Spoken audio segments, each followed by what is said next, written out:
Start कर रखा था। हर्डमानिया में अपन ने देखा था कि ये कोडेड एनिमल है, जिसकी हमने देखा ये जो क्लास होती है उसकी यूरोकोडेट्स।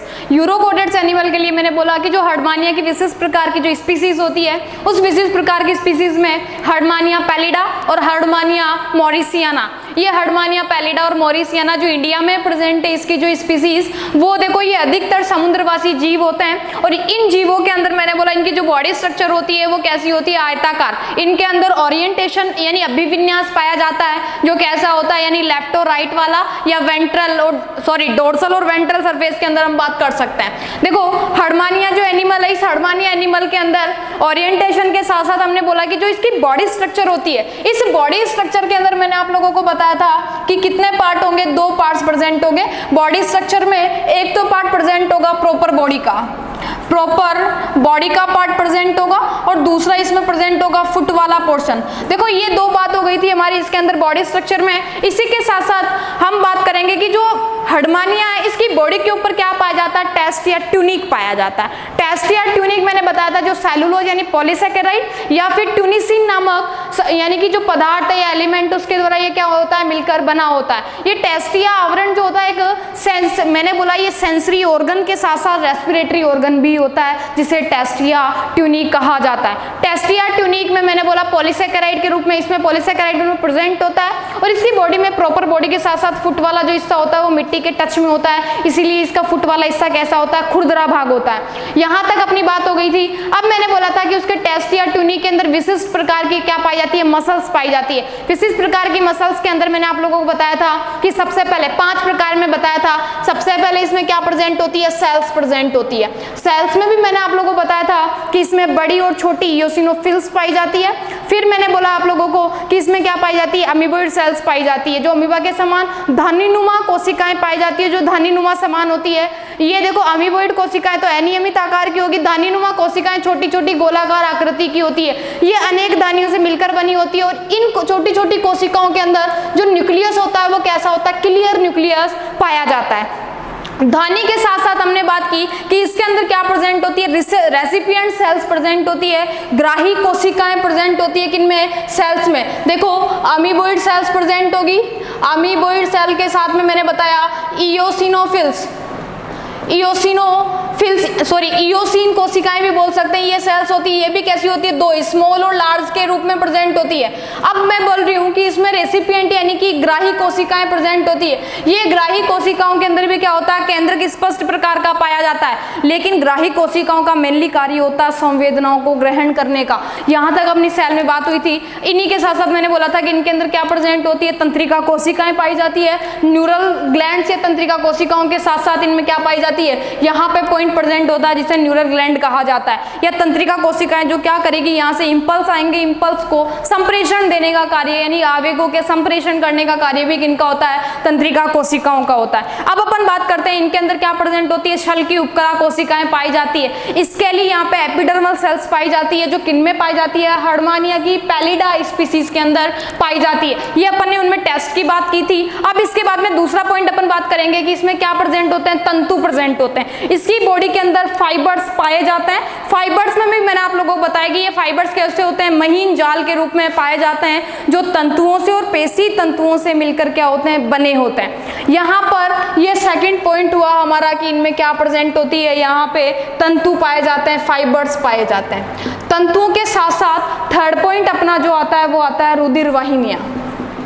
रुधिर वाहिनियां, देखो रुधिर वाहिनियों में अपन बात करें कि जो हर्डमानिया है उसकी बॉडी के अंदर रुधिर वाहिनियां पाई जाती है, जो क्या करती है, जो टेस्ट वाला आवरण होता है उस टेस्ट वाले, जैसे कि बॉडी के ऊपर ये वाला भाग है जो क्या बना रहा है, यहाँ पे ट्यूनिक बना रहा है या फिर बोल सकते हैं टेस्ट है। तो इस टेस्ट के अंदर क्या होता है कि हर्डमानिया की बॉडी के ऊपर गुलाबी रंग के छोटे छोटे स्पॉट पाए जाते हैं। उनका रीजन होता है क्योंकि ये जो रुधिर वाहिनियां होती है, इन रुधिर वाहिनियों के अंदर यहाँ पर रुधिर वाहिनियों में ऊपर वाला भाग फूला हुआ होता है। इस ऊपर वाले भाग के अंदर क्या प्रेजेंट होते हैं, यहाँ पर रंजक पाए जाते हैं। ये रंजक किस कलर को शो अप करते हैं, गुलाबी गुलाबी रंग को शो करते हैं। इसीलिए ये जो फूला हुआ भाग दिखाई दे रहा है इसे बोला जाता है एम्पुला, इसे बोला जाता है एम्पुला वाला भाग। इस एम्पुला वाले भाग में क्या प्रेजेंट होते हैं, रंजक पाए जाते हैं, जिसके द्वारा हार्डमानिया की बॉडी के ऊपर क्या दिखाई देते हैं, गुलाबी रंग के स्पॉट दिखाई देते हैं। देखो अब बात करेंगे जो एम्पुला है, एम्पुला का जो कार्य होता है वो ये होता है, एक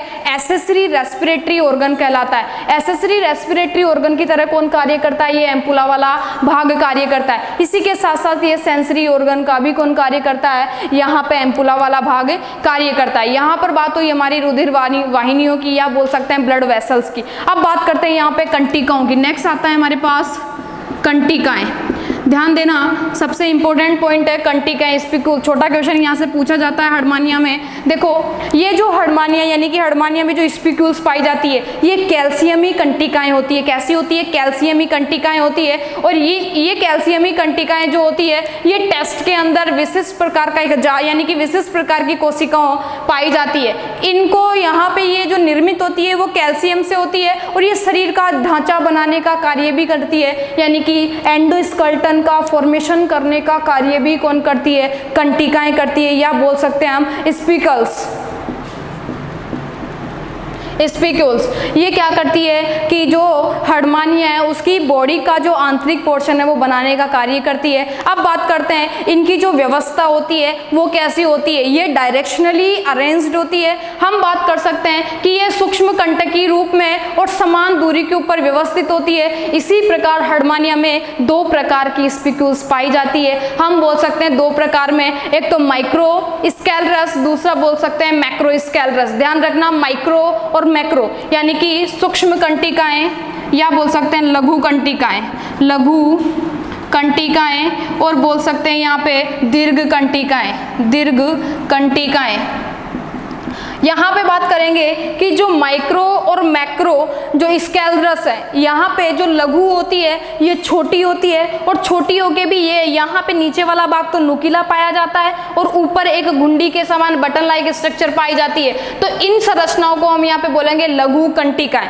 ये ध्यान रखना कि जो माइक्रो स्केलरस है वो छोटी आकार की होती है, यानी कि, और इनका जो आकार छोटा होता है और नीचे से कैसी होती है, कील लाइक स्ट्रक्चर होती है। ये टेस्ट के अंदर कम संख्या में ये पाई जाती है। यहाँ पे बात करेंगे नीचे वाला भाग नुकीला और ऊपर वाला भाग घुंडी नुमा होता है। और ये कंटिकाएं क्या होती है, मुख्यतः इन कंटिकाओं के अंदर 5 से 20 क्या पाई जाती है, इनमें रिंग्स उपस्थित होती है। इनके अंदर जो रिंग्स पाई जाती है वो कितनी पाई जाती है, यहाँ पे 5 से 20 वलय उपस्थित होती है। किनमें, माइक्रो स्केलरस में पाई जाती है। अब बात करेंगे कि इन माइक्रो स्केलरस के बाद में हम बात करेंगे दूसरी जो कैसी होती है, मैक्रो स्केलरस होती है।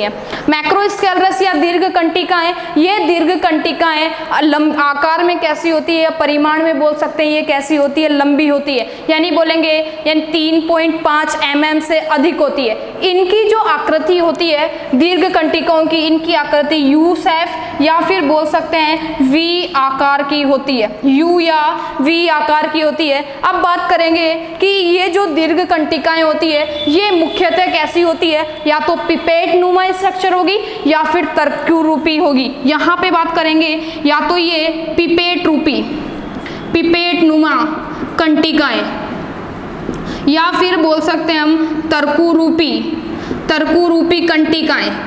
देखो इन कंटिकाओं में बात करें पिपेट लाइक स्ट्रक्चर के अंदर, देखो ये क्या होती है, सिरों से नुकीली और बीच में से फूली हुई स्ट्रक्चर होती है। अब इनको तो बोलेंगे यहाँ पे ये कैसी होगी, पिपेट लाइक स्ट्रक्चर होगी। ये बीच वाला भाग यानी कि दोनों सिरे इसके नुकीले होते हैं और बीच वाला भाग कैसा होता है, फूला हुआ होता है। जैसे कि हम केमिस्ट्री में यूज करते हैं पिपेट लाइक स्ट्रक्चर, तो पिपेट में भी यहाँ पे क्या होता है, एक बबल लाइक स्ट्रक्चर बनती है। यहाँ पे फूला हुआ बल्ब लाइक स्ट्रक्चर को यहाँ पे बोलेंगे कि ये क्या बना लेती है, वलय का निर्माण कर लेती है। तो यहाँ पे बोलेंगे पिपेट रूपी और तरकू रूपी जो स्ट्रक्चर होती है, इन तरकू रूपी स्ट्रक्चर में ये कैसी आकृति बना लेती है, यहाँ पे इनके अंदर क्या नहीं प्रेजेंट होती है, ये बल्ब लाइक स्ट्रक्चर प्रेजेंट नहीं होती है। इनके अंदर वलय की संख्या भी क्या होती है, अधिक होती है। तो तो हम बात करेंगे कि पिपेट रूपी जो स्ट्रक्चर पाई जाती है ये कहाँ पाई जाएगी, आंतरांगीय भागों में ये पाई जाती है। ये जो स्पिक्यूल्स होती है ये पिपेट रूपी स्पिक्यूल्स जो क्या होती है आंतरांगों में पाई जाती है, या बोल सकते हैं हम ये किसके पास इकट्ठी होगी, जो ब्लड वेसल्स होती है उन ब्लड वेसल्स के पास में, या बोल सकते हैं एलिमेंट्री कैनाल के पास में। जो पिपेट वाली है ये पिपेट या तो आहर नाल या एलिमेंट्री कैनाल आहर नाल के पास, या फिर हम बोल सकते हैं पिपेट लाइक जो स्ट्रक्चर होती है ये पिपेट लाइक स्ट्रक्चर किन में है, जो ब्लड वेसल्स होती है इन ब्लड वेसल्स के पास में ये पाई जाती है। इनके अंदर भी वलय की संख्या क्या होती है, अधिक होती है। अब बात करते हैं तर्कुरूपी। यहाँ पे जो तर्कुरूपी आप लोगों को दिखाई दे रही है ये संयोजी ऊतकों से क्या होती है, घिरी होती है। और अधिकांशतः जो यहाँ पे जो मैक्रोस्केलेरस है, मैक्रोस्केलेरस के अंदर जो तर्कुरूपी कंटिकाएं होती है ये तर्कुरूपी कंटिकाएं अधिकांश मात्रा में ये पाई जाती है। ये समूह में पाई जाती है। इनके सिरे भी कैसे होते हैं, नुकीले सिरे होते हैं, और इनके ऊपर छोटे यानी कि सूक्ष्म कंटकों के समान या फिर इनके अंदर 20 से 60 क्या पाई जाती है, वलय उपस्थित होती है। लेकिन मैंने आप लोगों को बताया कि जो माइक्रोस्केलेरस है उसके अंदर कितनी प्रेजेंट होती है, 5 से 20, लेकिन यहाँ पे कितनी होगी, 20 से 60 क्या प्रेजेंट होती है, वलय उपस्थित होती है। देखो जो तर्कुरूपी होती है ये तर्कुरूपी जो यहाँ पे हम बात करेंगे कंटिकाओं की, ये प्रेजेंट होती है जो लीवर वाला पोर्शन होता है, लीवर वाले पोर्शन के निकट होगी, या फिर जो साइफन बनते हैं एट्रियल और ब्रैंकियल साइफन, उन एट्रियल या ब्रैंकियल साइफन के बीच में ये क्या होती है, उपस्थित होती है। या फिर बोल सकते हैं इंटेस्टाइन वाला ये होगी या तो इंटेस्टाइन के पास, या फिर बोल सकते हैं हम कि ये कहाँ पे प्रेजेंट होगी, लीवर के पास। लीवर के साथ साथ ये कंटिकाएं जो होगी तर्कुरूपी स्ट्रक्चर ये प्रेजेंट होगी जो बॉडी के इंटरनल ऑर्गन हो गए उन्हीं में, और ये ब्रैंकियल और एट्रियल साइफन में भी क्या होते हैं, प्रेजेंट होते हैं। ये ब्रैंकियल और एट्रियल साइफन में भी प्रेजेंट होती है। कौन सी वाली, तर्कुरूपी। लेकिन पिपेट लाइक स्ट्रक्चर होगी जो एलिमेंट्री कैनाल के और ब्लड वेसल्स के बीच में प्रेजेंट होती है। ये बात हुई हमारी किसकी, जो टेस्ट के अंदर विशिष्ट प्रकार की संरचनाएं पाई जाती है उनकी। अब बात करते हैं कि जो फंक्शंस ऑफ टेस्ट यानी कि जो टेस्ट का कार्य होता है वो देखो, सबसे पहले हम बात करेंगे कि जो टेस्ट के कार्य के अंदर ये किसमें सपोर्ट में सहायक होता है, सपोर्ट, या फिर हम बोल सकते हैं अवलंबन में ये सहायक होता है, सहारा प्रदान करने में ये सहायक होता है। नेक्स्ट अपन बात करते हैं कि जो टेस्ट होता है ये शरीर के चारों ओर एक रक्षात्मक आवरण बनाने का कार्य करता है, जो क्या करता है कि सुरक्षा प्रदान करता है किसकी, हर्मानिया की। अब बात करते हैं इसी के साथ साथ ये जो टेस्ट होता है ये टेस्ट सहारा देने के साथ साथ रक्षात्मक आवरण बनाएगा, रक्षात्मक आवरण के साथ साथ शरीर को दृढ़ता प्रदान करने का कार्य भी किसका होता है, यहाँ पे ये जो टेस्ट होता है उसी का। अब बात करते हैं कि टेस्ट के अंदर क्या प्रेजेंट होते हैं, यहाँ पे एम्पुला प्रेजेंट होते हैं। एम्पुला में अपन बात की कि ये जो एम्पुला आप लोगों को दिखाई दे रहे हैं ये एम्पुला क्या होते हैं, ये गुलाबी रंग के यहाँ पे रंजक पाए जाते हैं, और इन रंजकों के द्वारा ही, इन रंजकों की सहायता से ये कैसे दिखाई देते हैं, गुलाबी। लेकिन इनका मैंने फंक्शन बताया कि ये जो एम्पुला होते हैं ये कैसे होते हैं, सेंसरी होते हैं, संवेदी अंग होते हैं, और संवेदी अंग के साथ साथ मैंने बोला ये किस में सहायक होते हैं, श्वसन में भी सहायक होते हैं। कौन, ये एम्पुला वाला भाग।